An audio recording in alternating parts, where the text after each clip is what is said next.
We were on Twitch, though. Okay, that's good. Can I ask, do you remember the name of your professor at Lubbock? Robert Glover? Robert Glover, okay. Yeah. I know the name, but I don't know the person. I actually took metalsmithing classes in both UTEP, University of Texas El Paso, and the New Mexico State University.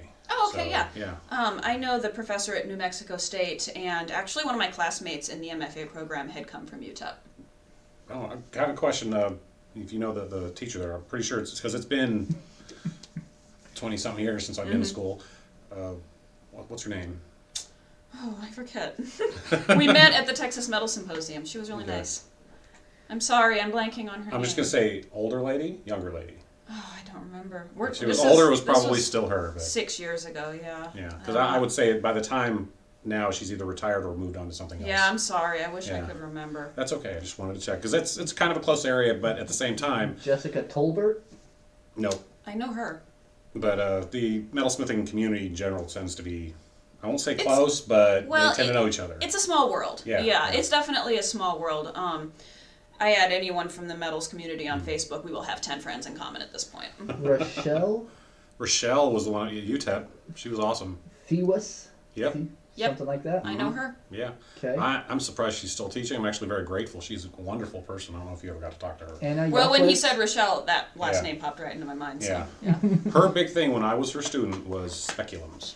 Oh, yeah? Yeah. So she would make these speculums, and I don't refer to the gynecologist type, but the form itself, which is a tapered tube. For those of you who don't know, we're sitting there going, because you hear the word. So. Yeah. We don't worry about trigger words on here, and we don't really watch our language either. So if something slips, don't worry about it. Let's see. Metalsmithing. What are you currently working on? Because right now, I met you at the Artisan Alley, where you have a nice little studio set up, and that wonderful Pepto pink desk. Yes. Bring that up. That actually, there's a story behind that. If you know Patricia Nelson from Ball State, have you met her? No, I don't know. So that bench was in... She's retired now, but that bench was in the undergraduate labs when she was the professor and the head of department there. And it was actually my undergraduate mentor, Andrea Jackson. Okay. Shout out to you, Andrea. It was her bench when she was an undergraduate. Nice, and then when they refurbished the studios, she bought it, right? And then she decided, well, I don't think I'm really going to use this again, and offered it to me. Nice. So I'm its third owner, and it's got a lot of good juju with it. I would say that desk has seen a lot of broken blades. Oh yeah. Yes, it saw like 4 or 5 more just yesterday while I was sawing some particularly thick metal. Yeah. It's... How thick? I want to say like 16 gauge, maybe 14 gauge. Right. That's generally the area I work in. Yeah. They were older blades. They had been a little bit rusted. I think that they may have been the ones that jeweler that I worked for found in his stuff and didn't think he'd have any use for, so he gave them to me. Hey, Sarah, do you think you can use these really thick rusted blades? Yeah, I've been there too. Used them once. Yeah, well... I used them. I broke them really quickly because they were quite weak at that point. Yeah. To me, it's very satisfying in the rare occasion where you can wear a blade down as opposed to break it. Yes, I love it when that happens. I remember when I first started in Metals 1 in my undergraduate program, I had taken 2 years at Bloomington High School North, so I knew how to saw, and the very first blade I got from Andrea, I was able to make it last until it just wouldn't cut anymore because it was so worn down, and I said to her, well, I didn't break it, but it's not sawing anymore. And throw it out. I should have framed that one. Come on. Yeah. It's one of those... I get better at sawing the fewer blades I have because I know I can't replace them. And I've sat there and I've also closed my saw up to as small as it'll go, as long as I still got some teeth, and do that little 1/2 centimeter stroke. Yeah, that was a big thing when I was in high school. You know, public school, it's not like we were swimming in materials. And we would have to buy our blades, like if we needed, it was like I think 25 cents for 4. So I would try to, simply because I was still in high school and didn't have a job yet, I would try to... I would be sawing when they were bad onto that. Oh yeah, that's barely enough for it to grab on. Yeah, and then the nuts get in the way that you turn in. You just. I've actually got a nice set now. Instead of having the butterfly, it's just little textured tubes. Oh, so that does sound nice. It gets rid of that completely. I've seen those. Yeah. I worked for a jeweler for 2 years up in Muncie. Murray's Jewelers, fantastic place. I recommend if you're in the kind of the northeast region. East Central Indiana, I recommend them. fantastic jewelry store. Sweet. Good people. So I worked for them for 2 years, and I'm trying to remember, I used my own saw there, but I feel like they may have had one of those in the store somewhere. I might have seen it lying around. Okay. Let's get on your printmaking before we look at some of your work. Okay. What did you do printmaking-wise? So, mostly focused on intaglio. That is etching and dry point processes. And I did try litho and a couple of the others, but they really didn't stick with me the way intaglio did. I just really love the process of scratching plates. Yep. So I did a lot of that, and mostly worked off of photographs. I did a lot of work with abstracting photographs. Sweet. Yeah, and just using a lot of texture. Texture was kind of my big thing. I did a little bit of lino and woodcut. I think it's a lot of fun, but it doesn't quite work as well with my creative concept because I am very largely just texture based, and the texture is the positive space rather than the negative space. So I really do focus mostly in intaglio for that reason. Nice. And it's really fun, really relaxing. I really enjoy it. Sweet. I have some experience there. Yeah, I like working copper plates of all sorts, but I was the sort of person who asked my instructor, because I only took 2 years of it, what I could get away with. So I would actually melt holes in my copper to see what sort of melt would make. He's like, oh, you've got to use this used felt. You have to use the old machine, because he was really, really particular. Yeah. Well, but doing that level of experimentation is what, it's actually, in my experience, it's what people like to see. They like to see you pushing the boundaries, not just playing it safe. Yep. I push the boundaries in metals more than any other medium I tried in my undergraduate, and that's what, that's what really got me going in my MFA program. What is with all the different techniques, what is your preferred in metalsmithing? Excuse me. I tried a lot of advanced techniques. I did a lot of advanced stuff, took workshops in raising and forging and flatware formation. But at the end of the day, I went right back to just basic piercing and hollow forms because that's just where my heart was, I really enjoy intricate filigree patterns. I really enjoy sawing patterns. Nice. So that's kind of what I went back to. And building forms with walls and bezels. I've always really enjoyed that. I love the look of it when it's done. I love the process. And so that's one of the reasons I went into that kind of interdisciplinary direction, is creating bezels. It's really good catalyst for integrating other media. Slight tangent here, because that's what we do. Do you know somebody named Cecily? Spell it? Ceilye, I think. John and spelling. I'm terrible don't go spelling, yeah. together. They don't, me and spelling, no, we don't go together. I can look it up. It's not ringing a bell.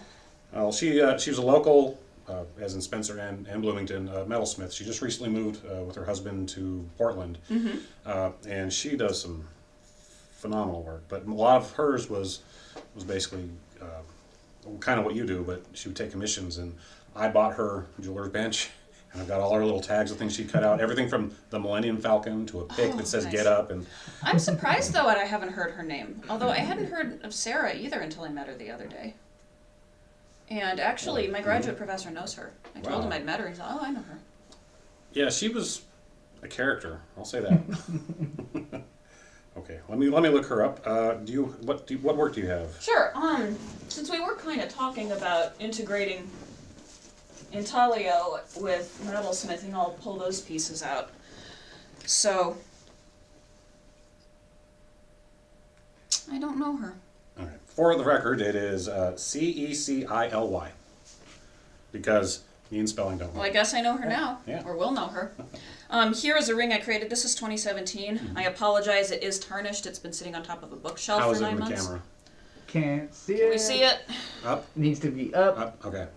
All right. So, as I said, I apologize for the tarnishing. It's been sitting on top of a bookshelf for 9 There months. you go. But this is a good example of what I've been doing with combining printmaking techniques with metalsmithing. So I was talking about bezels a few moments ago. Thank you. For those of you who don't know what bezels are, they're essentially the walls created to hold an object in place. Usually you will hear about them in regards to stone setting, especially cabochon stones are almost always set with bezels, just little walls around the outside that are then crimped down to hold the stone in place. And in this case, what they're holding in place is a piece of maple that I've glued a print onto. So, and then I've set them in place. So that's kind of where my focus is. Okay. It could probably be a little bit closer to the camera too. And pull it in here. they could Yeah. And up just a smidge. So That's this- better. This piece was 2017. It's sterling silver. There's copper in the center of this silver rod. It's silver tubing with copper in the center. And then it's maple and dry point on paper. And this piece has actually been in, I think, 2 or 3 shows in the last couple of years. It was at the Garfield Park Arts Center for a while. So, Yeah. and I think it's been in a couple of online shows too. So it's seen a little action. Pretty sweet. It's a good example. I can hold it a little closer if you guys want. Oh, it That's up to doesn't you. matter. Yeah. And I've got another example here of what the prints on maple look like before they get set. For the people who are actually listening to this on Anchor, yeah, it's probably not going to work. The description, you're going to have to rewind and hear it again. Oh. But this is, you said, sterling silver. It's sterling silver, not polished right now. It's quite tarnished, but it is 925 sterling silver. And I actually bought it with a grant I got from the university for research.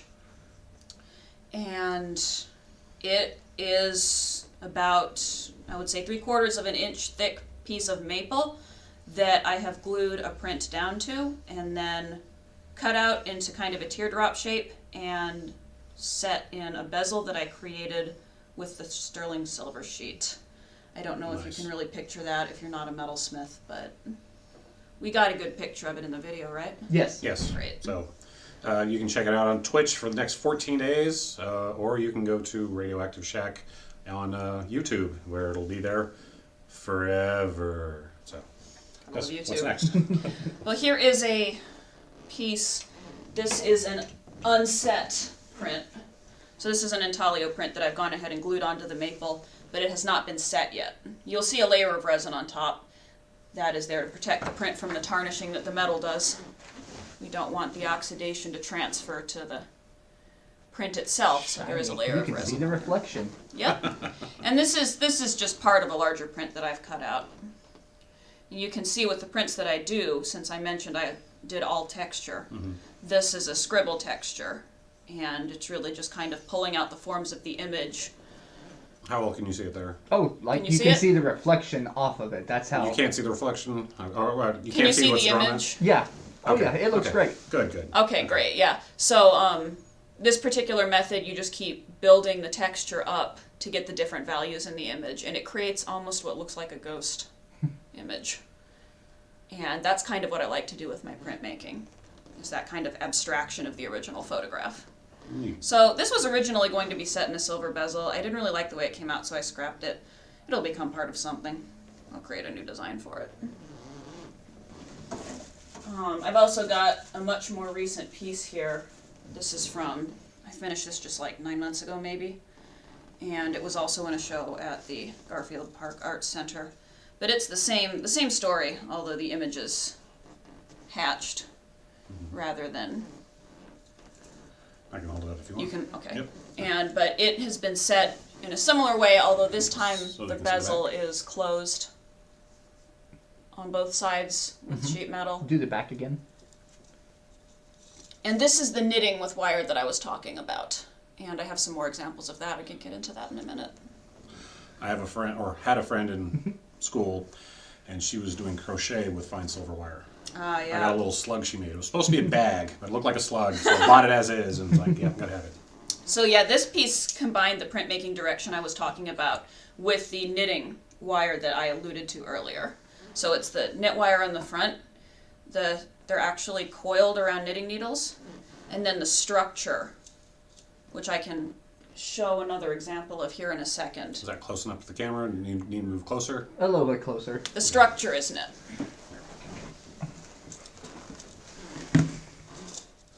How's that?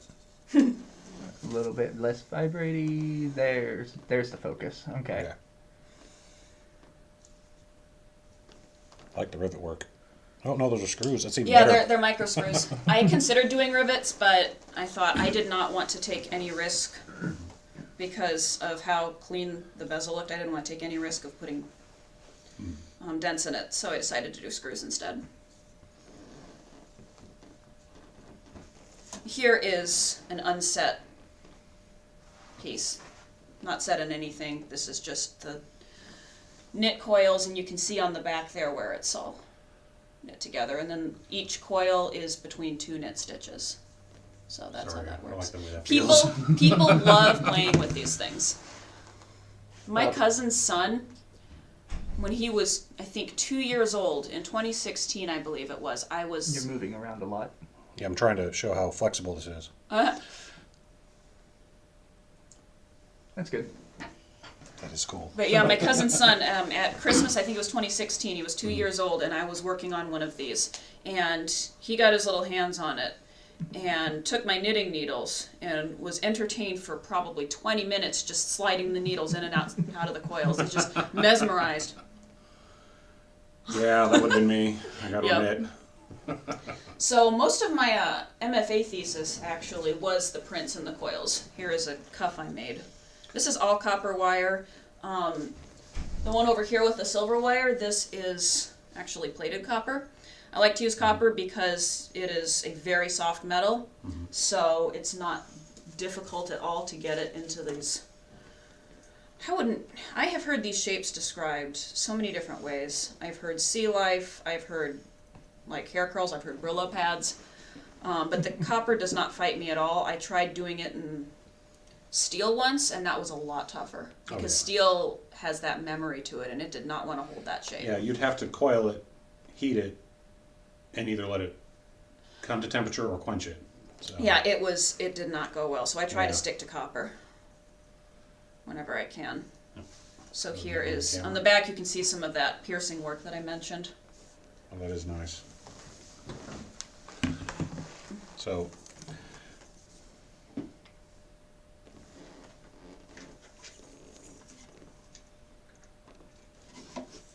this is a very nice piece. I like that. The weight to it too is Thank you. Pull back just a smidge. smidge.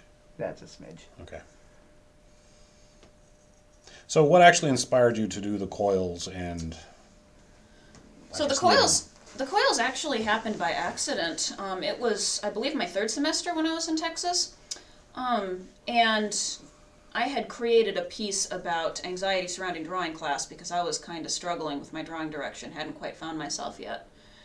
And it was causing quite a bit of angst because I wanted to do well in the class. And so I did a necklace where I wrapped the wire around the pencils. I took some of my old Prismacolors, wrapped wire around them, turned them into a necklace. And my professor asked me, take one of those pencils out, let's see what it looks like. It looked cool. Yeah, I like this. Yeah, so that's kind of where those came from. We thought it looked so cool that I just kept going. I really enjoyed doing them because it's something I could do at night, to relax after a long day in the studio or teaching. So I could keep my work going even during downtime. So it really upped my productivity when I started doing this. Sorry about. No, you're fine. They are a lot stronger than people would think. You're welcome. They'll spring back, so you're welcome to mess with them. Didn't quite go all the way back, but still, yes. I Yeah, get the don't worry too impression. much about it. I get the impression of a sheep that needs to be sheared. But okay, for those who don't know, this is really neat texture. Feels really great. Yeah, you can't really describe it. You have to see It's a stiffer version of a couche. Yes. Oh, I have like heard that. Brillo pad a lot. But But yeah, it's soft. It's not Brillo patty. Yeah, every one of those, that's true, Yeah. every one of those is hand coiled. And it doesn't take as long as you'd think. I can get one of those done at that size probably in 2 evenings. Nice. I've done thick entire plates, belts with those. I didn't bring those because they're too big, but I've done belts, garments that go Too. around I better one hand this back. section. I'm just gonna keep looking at it. So far, the bracelet's my favorite. Huh? So The far, bracelet's your that's favorite? my favorite so far. Oh, That's that's awesome. Yeah. I'm glad you like that so much. Yeah. It hasn't generally gotten quite as much positive reception as some of the other stuff, so I appreciate I that. don't know why. I mean, that one to me is it's playful. It's asking to be manipulated, they're worn. I think So- people just like what they like, and they That's like true. things when they see something that is in line with what they like, they will like it. A lot Good of, point. I mean, I would say almost every piece in that portfolio has at least one huge fan. So Sweet. anyway, the other things I've got, just more resin stuff. I took some workshops because I was doing the resin to protect the prints. I did some resin workshops through Zoom during the shutdown. And so I brought a couple pieces here just to kind of talk about the direction I'm going in now. Wanting to do more with this, but add some of these techniques. Okay. So combine your printmaking and found object, would I say? Yeah. Yeah, so these were courses I actually did with Chelsea Stone. Shout out to you, Chelsea, who is another metalsmith that graduated from the Texas Tech program back in 2002. I can hold one of those up to the camera if you Yeah, want. absolutely. She started experimenting with resin during the shutdown, found that she really liked it, and created a workshop. Cameraman, is that good? Yeah. So I took her workshops, and this is one of the sample pieces from that workshop. And in it If she anybody wants to taught... see the back. Yeah, in it she taught... That was just Okay, because the hold mold on. was pink. The Okay. mold was pink, and I liked the pink, so when I took it out, I added pink resin to the back. That one's from the same workshop. This has been one of our more visual shows ever. Well, you got a visual wow. artist on. That's right. So That's what happens. that one is from either the same workshop or the second in the series. There we go. Okay. That Excuse seems me. to be a good distance right there. The camera likes that Okay. distance. I'll try to remember just off the edge of the table. Okay. So it's a combination of drawing techniques that have been put into resin and also found objects, Is that a like you key on said. the back of it? Yes. Did These you are want to see similar. this?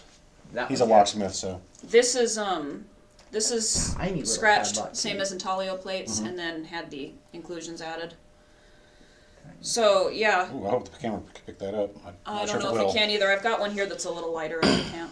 This one is basically scratched, for lack of a better word. So there is an image on there. I don't know how well the camera will pick it up. It's more than just the glitter and, If you and acrylic. tilt it, you can kind of see it there. Okay. If you want to try this one, Okay. the background's lighter, so it might pick it up a Oh, bit better. yeah, that should work better. Oh yeah, they can see that easy. Okay, good. Back up a smidge, and then flatter. Nah, Flatter? Yeah, that way. Okay. Yep. And what was this one you said? You were talking about it. Oh yeah, so that is the same process as Okay. scratching intaglio plates, and then the processes I learned in those resin workshops have been added. Need to cut my nail. So, for the next body of work I'm creating, I'm really wanting to focus in this, creating these and setting them in bezels, similar Nice. to how this is. Okay. So I'm really excited about that. That's about what I've got. That was pretty nice. Thanks for bringing that in. Okay, you're going more towards the mix of acrylic and your printmaking to go in there. Do you have any like big ambitious projects on it, or just more small stuff at the moment? Mostly, I think I'm just going to start kind of with pendants, brooches, maybe a ring or two. If I'm feeling ambitious, I'll do a whole chain, and I've done that with enamels before. You know, one thing that actually my graduate professor has told me and several other students is don't let ambition paralyze you. Don't be so ambitious that you never do anything. He says it's okay to be ambitious, but it's also okay to do smaller projects that really pack a punch as opposed to some huge thing that you might never finish. So I'm I've guilty done of those. that. Yeah, well, I think all artists are to some degree, and if you can pull it off, great. But those huge pieces that take months, if not years, they take a lot of discipline because you have to keep going far beyond that initial rush of excitement and creativity. Yep. I'm speaking as someone who has written a couple of novels. It's a multi-year process. You just gotta keep going. Yeah. No matter how bored you get with it, no matter how much you hate your characters. It's the same with massive art pieces.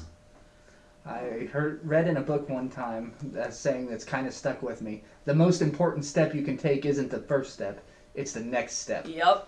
Yeah. I saw you typing. Did we have somebody in the chat room? No. No? Well, Oh. we did on YouTube. Somebody posted like as soon as the video started, and Oh, was it one of those tiny URLs stuff? well, it You appears get a to lot be of it. Russian. Oh, even better. Although I don't. It could be something else. We'll go back and remove it if it's. We get spammed a lot because it's YouTube. So, Right. Yeah. mhm. Nothing on Twitch. I was Yeah. just commenting to whatever Twitch audience is watching or YouTube audience is Okay. watching, and not in the chat. So, speaking of projects, is there a particular medium or metal or something you want to work with in the near future or far future? Well, I really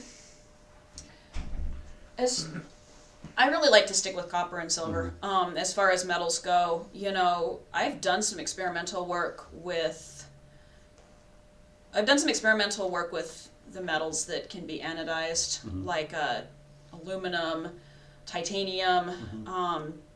Generally not as big a fan. You can't really solder with those. They can contaminate your studio. Oh yeah, big time. So I'm really, you know, I would consider using them as, you know, something you would set. And I know that anodizing had its huge day back in like the 70s or 80s, was it? Yeah. Everybody was anodizing everything back then.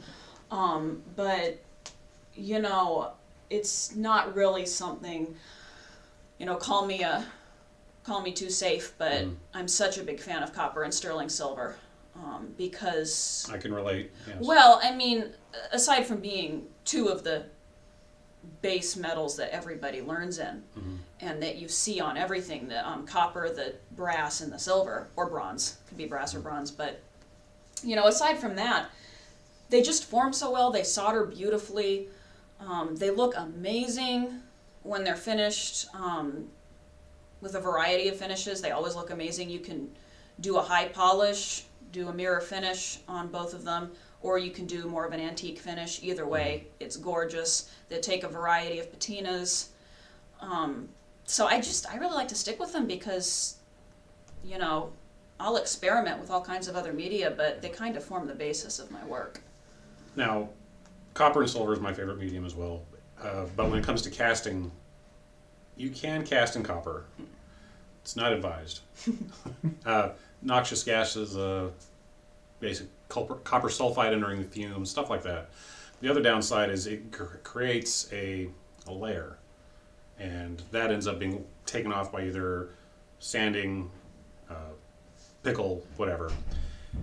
And the more often you do that, the smaller the piece gets, because you're literally just burning off a layer after layer after layer. But other than that, yeah, copper, silver. We never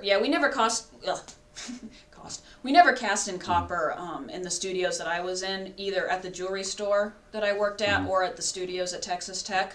It was almost exclusively gold. In fact, it was exclusively gold where I worked. And at Texas Tech, it was exclusively silver and bronze. Yeah. I'm not sure we allowed casting of any other metals. The schools I went to, we cast anything but copper. They wouldn't let us do pewter either because that's too much of contamination. The only time I actually did it with copper, I was working in a dental lab, and I was the head caster, free reign to do whatever That's I wanted. cool. So, yeah. And it doesn't sound like fun. Don't get into dental. Don't. Yeah, the vast majority of casting that I have experience with is gold and bronze. Gold from working at the jewelry store, and then bronze from teaching at Texas Tech. I had a lot of students that would just go nuts with casting. They would get so excited about it, which was fantastic. But because of the expense of sterling, almost all of their work would be in bronze. So we got a lot of bronze casting in Texas. And bronze casts very well, and it looks amazing when it's done. I had one student who just created the most gorgeous little, if you can picture trophy heads, right? That part of the animal up, and she did like a ram, a tiger, she did a bear, deer. She did all kinds of animals, just neck up, and they were about this big. That's 2 inches, about 2 inches tall, and the detail was incredible. I mean, this girl had the gift of wax big time. Oh, nice. She was also in across the hall in ceramics, and she was doing these on a larger scale in clay. Just the detail was phenomenal. You run into those people and just feel a little bit jealous? Just a little. Well, wax was never subtractive sculpture was never really my thing. I'm an additive type, so I loved her work. I would never have attempted it, you know. That's actually what got me into metalsmithing. A long time ago, when I was a little kid, my father explained lost wax casting. oh, I want to do that. Oh, they'll have jewelry classes in high school. They didn't.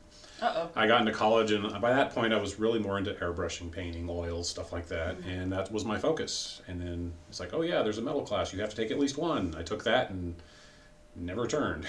And by my second year, I was casting, and so I was doing everything from forming, casting, and anything I could. And every time the teacher would say, "I'm talking to you, Rochelle. You can only do X," I was like, "Oh, challenge accepted."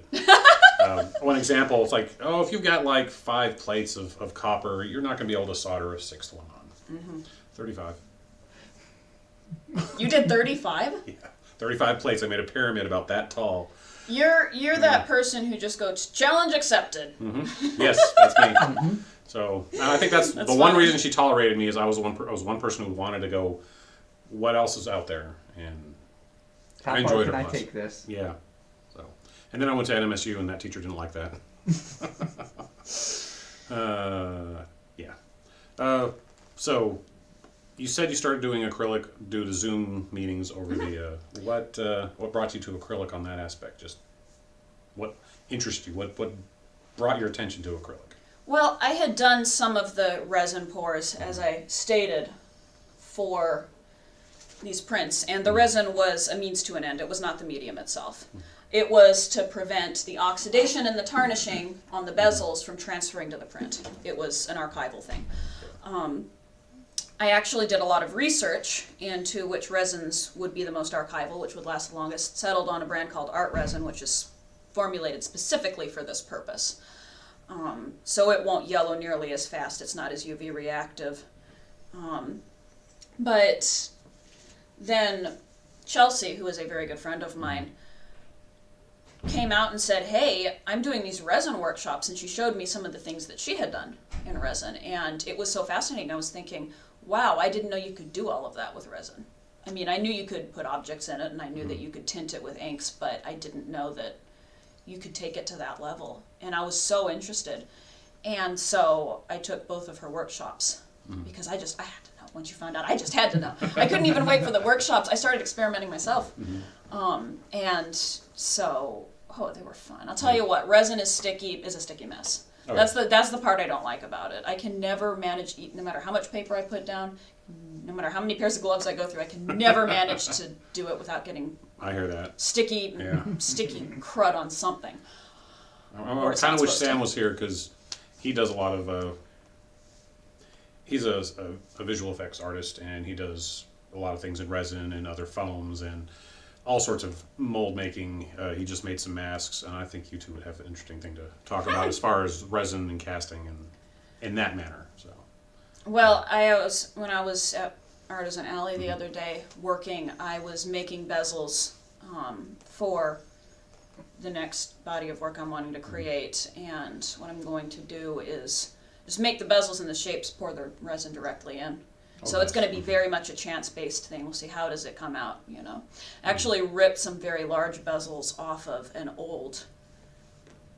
actually 3 old brooches that I had made in 2016 and just didn't like. I just took my torch and ripped those old bezels. They were big, they're like that. And I just ripped them off because they were these perfectly good bezels. I don't have a guillotine shear right now, so it's not like I can just go, I have to saw them. Guillotine shears are expensive. So Very. $1,500 for a tiny one. So, I just thought, I'm not going to throw these bezels out. I'm going to rip them off and use them again. Well, unsoldering a bezel that's that large, it is a hot, intense, long process. That's when you bring the second torch in. Yeah. I don't have a second torch. I mean, I do, but it's a butane torch. You don't get much out of it. So, I wouldn't get much out of it in this situation. They work very well for smaller Do you have a rosebud too? I do not. I wonder if that would have helped. Maybe. Yeah. I've used them. They're nice. Yeah. I used them when I took a course at IU. But, I just remembering how nice those rosebuds were. They looked cool, too. They looked so cool. I have to see some pictures of those if they exist. Pictures, that is. Not today. I don't expect you to pop it out. I don't think I took pictures. I just enjoyed them. And coming to that, you obviously have no real problem with repurposing old works that die, become disinteresting, or don't sell. I love doing that. And I know I know my aforementioned friends Andrea and Chelsea do it too. I think most metalsmiths do. First of all, the metal's valuable. Even if it's copper, it's valuable. Yeah. So, you know, I can take a huge bucket of copper and get $12 for it, right? Right. Or I can repurpose it and not have to buy more sheet, you know, 6 by 12 at $25 a pop. Yep. So, also, when you start with something that's already been made, there's really that kind of, it's almost like a writing prompt, you know? What can I do with this thing that's already been made, that I've already made? So, I'm trying to, I don't have anything in here, but actually, all of these prints, you know, these were prints that I made to present as finished prints. And then I'm just looking at it like, this doesn't have a future life in a basic, you know, print, you know, run the print, put it on the wall. It needs to be three-dimensional. And so I'll go into all those prints that didn't end up being shown in their original fresh off the press form and just start cutting them out. I've got prints with, you know, these teardrop shapes cut out of them. And, you know, they're still sitting there waiting for more shapes to be cut out of them because they become great backgrounds, great textures for the 3D processes. So that's actually an important part of my process, is the repurposing. Nice. Yeah, I've taken a lot of my old ones, and speaking of some of my old prints, I've dug up, and they're sitting in my shop to eventually be cut up to use something. The actual copper plates itself. So. Yeah, I save my plates for that too. Both my copper and aluminum plates, and also my plexi plates. Right. Because I mean, plexi, acrylic, back to that, could set the actual plate or put resin on it. Sound like he was going to say something. He's just clearing his throat. Okay. But no, yeah, I was just gonna say, especially with, you know, the concern with pollution, repurposing is having a huge moment in art right now. Oh, right. So it's been a thing for like 20 years. I think it's been a big part of it. Cecily, the person we were talking about, her preferred medium is silver, but she gets basically the repurposed silver. It's all recycled, so there's a name for it. Agmentium? No, it's not. Argentum? Argentum, thank you. Yeah, and that's what she prefers to get. Even though, like all other artists, we sit there and whenever we absolutely have to, we order from Rio Grande. Yep. And I'm sitting on a Rio order right now. I've been sitting on it for like 2 months. Anything else? Anything else? You don't want to place a whole ton of these in a row. No. Because there is the shipping fee. So you always want to think. And you can't change it once you place the order. So it's like, okay, is this what it needs to be? Yep. I got to place this. Rio charges for shipping. There's no, at least last time I did it, there was no max where it's like, okay, now we'll do free shipping. So there is one situation now where you can get free shipping. If you hit 200, you go over 200 and you're under 10 pounds. You get free shipping. That's not hard to do, but that's usually metal. Yeah. Here's a couple ounces of silver. Yeah, exactly. I think that's mostly what they made it for. It's not like you're going to go order, I don't know, an Irwin Weiss from Rio and expect it to ship for free because it's way over 10 pounds. Just a little bit, yeah. But I think, you know, as long as you're not ordering tools, if you're ordering metal and findings, yeah. Anyway, this is technical talk. That's where these shows go. I mean, we literally, it's in the name, tangents on everything and nothing. So we talk about whatever. Everything. Yeah, we will go anywhere. Well, this is on YouTube, right? Yep. One thing I am wanting to mention is I'm getting my channel going probably within the next 2 weeks, because I did mention that I got my camera, right? Yep. It arrived last week. My microphone arrived yesterday. Excellent. So I got a grant from the Indiana Arts Commission to start an educational channel about metalsmithing and other craft processes. Right. Send it my way. I'll subscribe and we'll add it to this and hopefully send people your ways as well. So. Yeah, I just wanted to touch on it because the whole idea is these are, you know, we've been talking about this for close to an hour now. These are amazing processes and they are so much fun and they're so fascinating. Yep. And they're a really good example of how even if you don't think you can draw or paint, you know, anybody can find a medium that they thrive in and enjoy. I had accountants in my class do incredible work.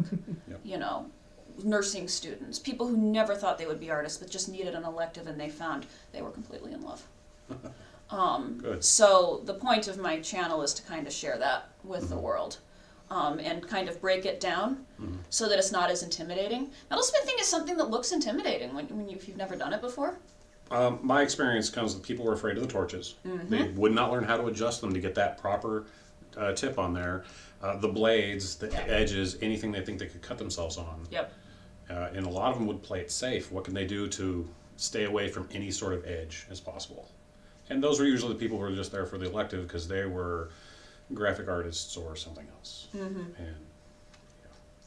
Well, the idea that I'm kind of wanting to go for here is stuff that you can do with inexpensive materials, right? In your own home. You don't need some fancy studio for it. It's amazing how much of this whole field you can do just at your kitchen table. right.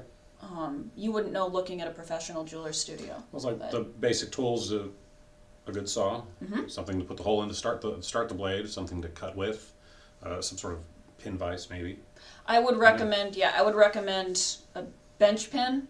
That's the piece of wood with the V slot in it, and a C-clamp to put it on your table. A flex shaft, which will both put those holes that you mentioned, so you can put drill bits in it and drill through your metal, and they will also do your polishing. You can substitute a Dremel, but flex shafts do have several advantages over. Right. You can get a little more precise with them, and I think they do have more power. They're more powerful. They tend to be, yeah. Yeah. I will tell you this: if you can afford it, this is when it gets expensive. You find one for jewelry. They're a lot more powerful, higher speed. And that's the one good thing I learned from being a dental tech for a while was the tools there are so much more. They're nicer, they're more powerful, they last longer, and I felt I had so much more control than I had with anything else. Fordham is the brand you want to go with if you're getting a flex shaft. Yeah. You could also get a micromotor if you're really wanting to spend a chunk of change, and those give you even finer motor control. I was very lucky to have access to one of those when I worked as a jeweler. But can't go wrong with Fordham. And what else would you recommend for someone who's just going to do it out of their home? Just starting some sort of solid plate that's going to act as a good flat surface to sand on, and something to help you get your rivets in. Yep. So either hardened steel plate, a cold roll plate will work too, but just go down to Harbor Freight, buy the $15 10-pound anvil, and you'll be fine. Yep. You can also get the flat steel plates at Michael's. They sell them for like $20 in their jewelry supply section. Yep. Recommend 10 minutes. Okay. Recommend a good rawhide mallet. Plastic mallets will work as well. I prefer the rawhide as myself, and if you do, get a weighted one. That's if you're doing more forming with the rawhide. I was just thinking about center punching, which I will cover. Yeah. Because you got to do that before you drill. And then files. Yeah. Files are going to be important as well. A good file set, I would recommend spending the extra money and getting the Swiss files. If you can. Yeah, because you can't go wrong. You can get a good set at Harbor Freight that'll last a while. Yeah. But depending on how much you do, you might have to be buying that set a lot. Yeah. But my Swiss files, the Velour files, I've had them for years. They never go wrong. Nice. But anyway, I'll be covering all of this on my channel. Excellent. And I'll also have videos just processed, like, okay, this is what I'm doing today. Check it out. You know, there are a lot of process videos that various artists and craft people on YouTube do, and they're very fascinating. Excellent. I know a soap maker who just, her whole channel, here, this is me making soap. She's got like 1 million subs. Yeah. Where are they finding those subs? Hey, subs, subscribe. Down below, click, all that. Name of your show is going to be The creative side. Creative Side, so keep an eye out for that. We will post. We'll do a follow-up video on it or something as soon as it's out there to start pointing you in that direction. So. Yep, aiming to have the first videos. Like I said, I just got my camera in the mail the other day because the grant just came through. But Camera nerd in me, what camera did you get?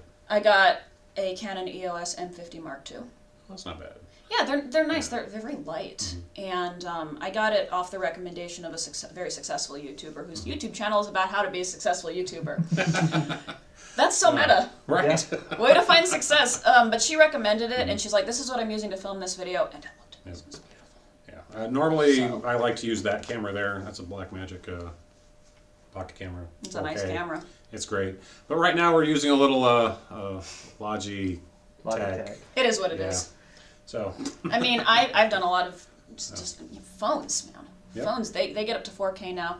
My phone's actually been my secondary camera. All right, I'm going to say this. A friend of mine, Darrell Miller, his next video or series coming out called 22 Rounds is we'll call it R-rated cop show. about drugs and finding out it's bounty hunters doing what bounty hunters do. He filmed most of it with a Galaxy S21 Amazing. and a gimbal. I will point this out though, he needs to learn how to use a gimbal, and I've talked to him about this already, so he knows how. So when they edited it and they had to stabilize, and you can see the background get all kind of funky because he just ran around with a gimbal as opposed to, okay, for those who need to know, if you have a gimbal and you're using it, you need to walk like you're holding a full glass of water. It's going to clear everything up, but you can't expect the gimbal to do everything unless you paid too much for the gimbal. But yeah, phone gimbals will not give you that stability. Sorry, I had to throw that plug in there. That's That'll be coming funny. out soon. I just got to watch it yesterday. So Speaking of fantastic. plugs. We both plugged something. Yes, it's kind of what the show's Plugs. for. Do you want to plug our sponsors? Well, we have Sol Miguel, who's our patron, our one patron. So if you want to be part of the patron society out there for us and start helping promote this thing and let us get better gear, Time of Your Half-Life on Patreon. And who else is doing it right now? You said something about an ad. Oh, for Anchor. that's for Anchor. That'll play at the beginning of this. You've already heard that, so. Okay. Civilians, thank you, civilians, for everything you've done. We'll be talking about that. So I'm looking right at you, Ben, or I'm talking in your ear, depending which one you're listening to. Yep. Yeah, that's it right now. So I look forward to your show. Thank you. Do you have any more art shows coming up? 6 minutes? You mean all that took 4 minutes? All right, well, let's go. Wow, Art look shows at coming us. up. I know, right? You must be talking too fast. Oh, I'm good at that. Okay. I'm brilliant at talking. But art shows, do you have any art shows coming up? I do, depending on what kind of art show. I sell at the IU Festival, first Thursdays every month. Those will start again in April. They don't do them in the winter for obvious reasons because they're outside in the quad there at IU. People in Indiana can't stand the cold. What is with that? I mean, when I was in Texas, it'd get down below 50 and everybody would just stay inside. I lived in Florida for a while, and I'd watch people break out their winter jackets when it would hit 70. We're talking the big down. Oh my God, it's cold. I was born in northern Idaho. I'm looking, I'm like, what? Yeah. I mean, northern Idaho, 6 foot of snow is nothing. Yeah. I came from the desert, so it was like, Well, but I don't have any solo shows lined up or like gallery shows, although it is likely I will be in some. I'm in maybe 4 or 5 every year around the state. Okay. And sometimes I'm in a couple of national and international shows as well, just depending on what I get into. I always do applications this time of year. It is application It's that season. time, yeah. It is application season. That's all I've been doing the last 3 days. As a matter of fact, film has already opened up too. So Oh, yeah? I'm a jack of all trades, so I get my thumb in everything, or my pinky, or my middle finger, or something. Now, your studio, do you ever do any commission work or custom work, or is it just for your art, your sales and? Yeah, it's mostly just for my art. Commission, generally don't work on commission. I'm going to see if I can stir the pot here. What do you think of Artisan Alley? I like Artisan Alley. You like Artisan Alley? Yeah. Do you want? Did you? I don't know. I've had some issues with the owner, and I won't say they were like anything bad, or it's just one of those promises made, never kept sort of things. And I have been at Artisan Alley for, I don't want 6 months, maybe 7 months. I just moved to the main location. I was at the satellite location. does their satellite is more of a maker's Right. area too, and they've got. I will plug that. They've got some nice stuff there if you want to do like blacksmithing and. Right. That's why I was It just there. keeps going, yeah. But I decided to move. I just needed a little more community around me, which is why I just moved about a month ago. Yep. Really like the new space. It's very comfortable, and I like that. There's access to the tech there. You know, that's helpful. And really just kind of having a space outside of the house to go to. You know, that's kind of a big deal as well. I wish you could have met Art, because he was very much a mentor to me, and one hell of a metalsmith. We were going to start taking his filings and repurposing and extracting the gold. He was going to show me all the tricks he knew. Oh man, Yeah. I'm sorry. I may have met him briefly last summer. Yeah. I wish I'd gotten to know him, honestly. Yep. And he did I'm very not spend sorry as much about what time. happened. Yeah, he did not spend as much time at Artisanality. It ended up becoming more of a storage than anything else. Really? Yeah, because he's always working on something. He's always prepping for shows, or was. But yeah, I helped him move into Artisan Alley, and nothing really moved. Well, it's sad. Yeah. I'm very sorry about that. Yeah. Goes out to Art. So who wants to know? A good friend of mine did pass away of COVID-19, and he was also a metalsmith, and he had some really interesting stories. He learned to do his work in Peru. He learned how to basically extract ore all the way. We're talking start to finish product. It's amazing. Yeah, and That is amazing. That was some information I was going to try to glean off of him, and well, opportunity lost. So, yeah. Life is short, man. Yep. So out there, try to live, please. What are we looking at time? 2 minutes. I guess we can go ahead and call it there. Thank you, Sarah, for coming in. Thank you so much for having me on. Yeah, when you get your show again going up, send me some info on it. I can put it on this show. I'll plug you on mine. Maybe we can affiliate somehow on that. Sounds great. We'll go from there. Thanks for coming out. Jeremiah, if you want to go hit the button. Have you hit the button yet? No. You got to change it. You know, let me guess. You didn't hit the right button. There's no button down here for scene change. No, you go to the. Oh, do you see it? Bye, everybody.